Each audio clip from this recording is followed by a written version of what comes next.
to 3Q, where I interview industry professionals for just 15 minutes by asking three powerful questions. I'm your host, Rachel Vogel, and joining us for tonight's episode is Mike Biggane, Executive Vice President of Music Strategy and Tactics at Universal Music Group. In this role, Mike works closely with UMG's industry-leading data analytics, marketing, creative, and insights teams to advance the success of the company's global artist releases.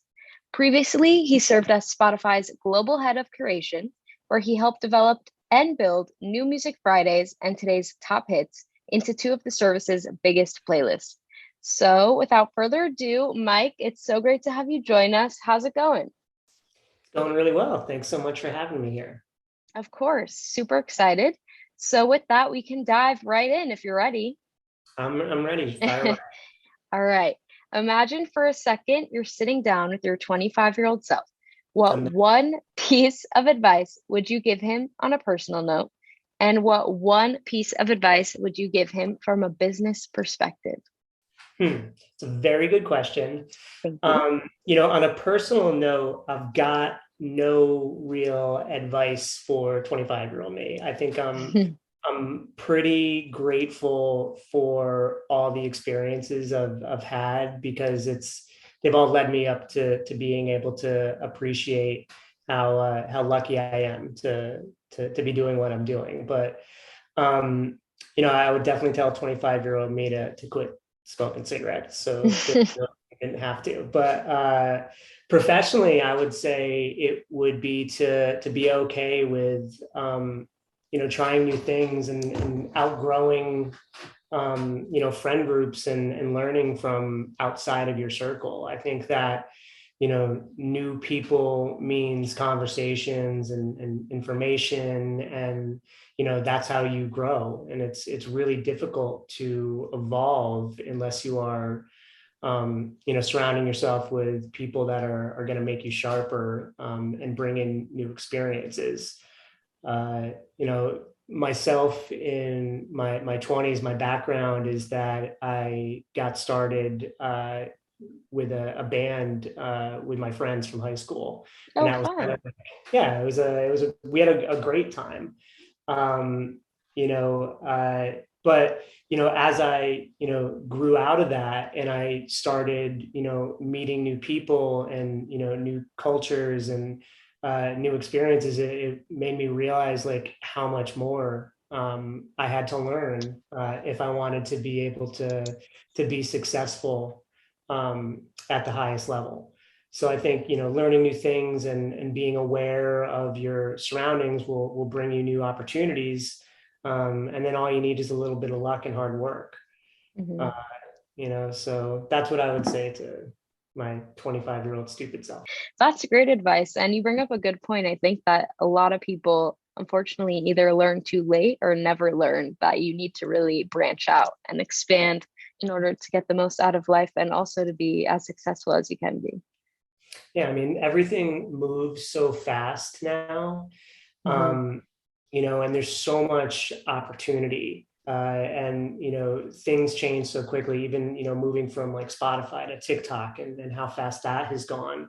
And then as we're getting ready to get into Web3, it's going to be a completely new ball game. So like meet new people, like figure out like how can you learn, how can you get involved in new things, because now is the time where like everything's like starting up. It really does feel like it's 2012, 2013, when all of a sudden there's this new streaming, platform, and you could go listen to anything that you wanted to. It seems like there's a lot of innovation happening right now.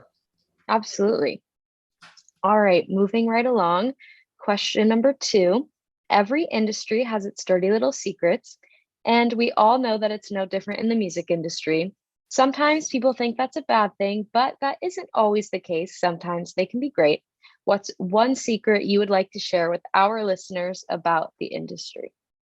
So I thought really hard about this question, and I didn't have a great answer for it because I don't want to get in trouble by telling you like super secret things.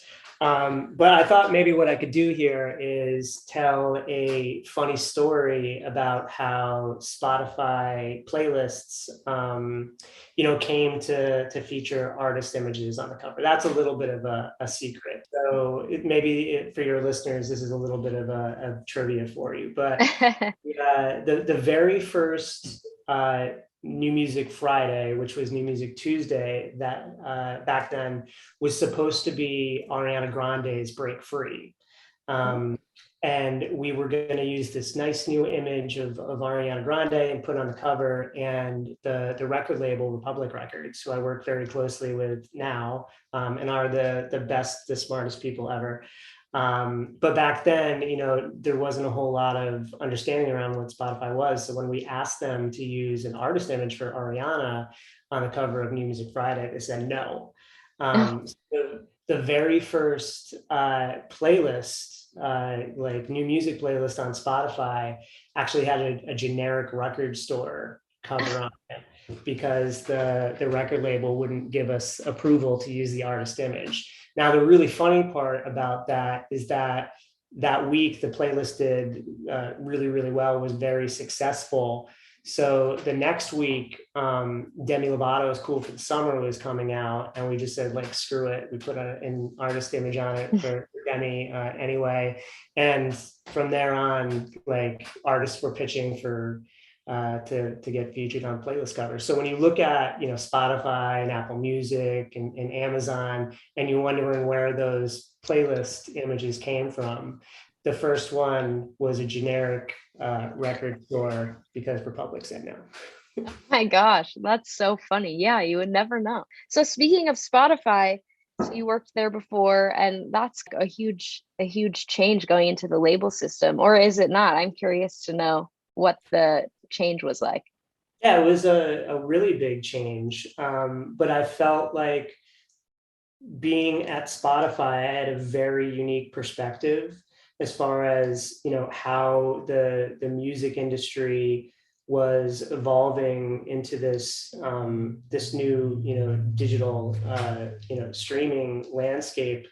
But as I had gotten to the level I had been at 2019, Spotify was going through changes as well, and I recognized that the the shift was going towards algorithmic programming. It was going towards personalization, and I had no idea about that.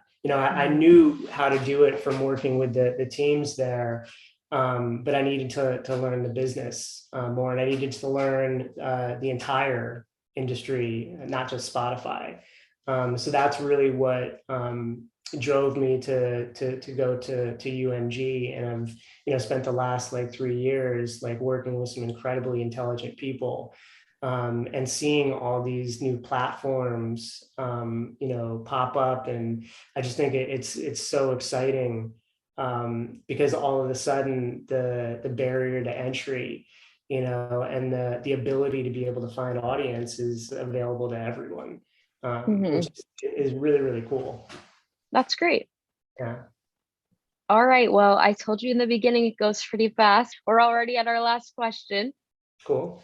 Throughout your career, I can only imagine you've been asked a lot of questions, whether for an industry conference, the media, or even a promotion. But throughout all those interviews and all those questions, I'll bet there was one that you've never been asked but would have liked to. So, what is that question, and what would be the answer? I would say that, and this ties back to a little bit of what I was just mentioning around like the digital platforms. A lot of people, will ask me, how to get on playlists on Spotify, or how to get big on TikTok.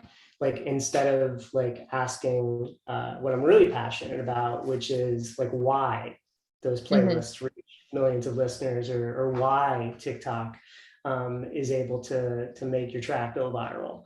And my answer would be really simple, and that's that there's been a lot of changes with how music is being programmed now. So, if you're an artist and you're thinking about how can I, get my music as big as popular on all these different platforms? I would say that, like, take a look at how you're being served, like, certain content, like TikTok and Netflix have very, very similar algorithms, which means that they can distribute content very, very quickly.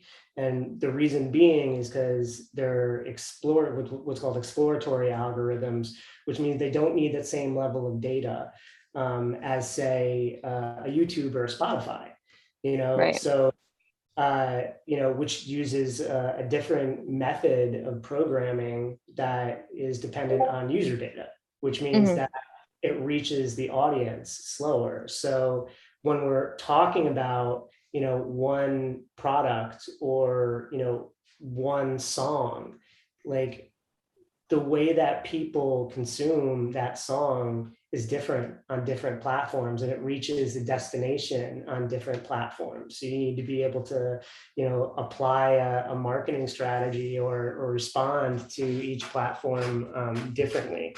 So it's not just about getting, like, a playlist, or going viral on TikTok, because that's necessarily not going to do anything. And as soon as that virality goes, or as soon as the editor makes a decision to drop the song, it's gone.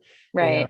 Whereas if you spend your time thinking about why those things are distributing the music for those songs, it's Justin Bieber, whoever is number one this week, they're there not just because they know somebody, it's because the algorithms have determined that this is the content that the audience wants to see. And it happens at a smaller scale too. So there's no secret wizard behind the scenes or anything like that. It's really just figuring out, how do you speak to your audience, and how do you use the programming on these platforms to reach that?